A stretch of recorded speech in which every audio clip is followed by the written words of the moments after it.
They're criminals that can act from anywhere, and they have a direct line to children through the internet.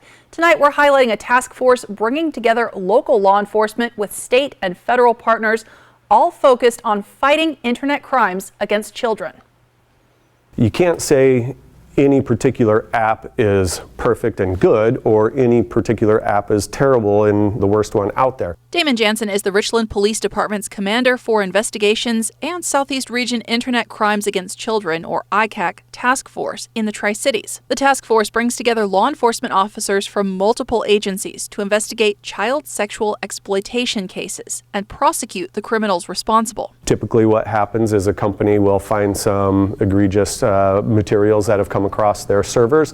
They'll notify NCMEC, which is the National Center for Missing and Exploited Children. Seattle ICAC decides where they need to go and be investigated, and then we get our share of them down here in the Tri-Cities. While law enforcement officers are working to track down criminals online, there are simple steps you can take to make sure the children in your life don't become victims. If they're asking for an app, do some research on it. And then, if you do give them access to that app, stay engaged with them about that. You can also set rules starting early, like banning phones from the bedroom, keeping doors open, and limiting access to the internet late at night. There are also parental controls that can help you monitor what your kids are up to online, but they're not foolproof.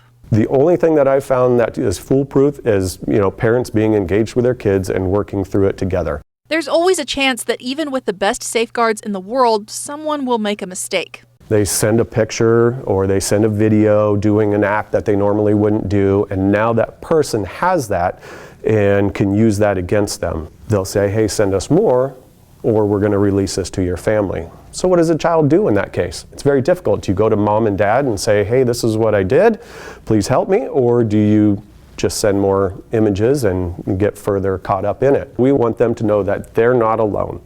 We can help out. What we would ask you to do is don't delete those images because it's evidence. Call the police department and we'll walk you through the steps. You can also raise the alarm even if the child involved isn't yours. If you see something of concern, report it. We never want to deter that, right? And when it comes to the most vulnerable of our population, we can be their voices. And so it's important for us to say something.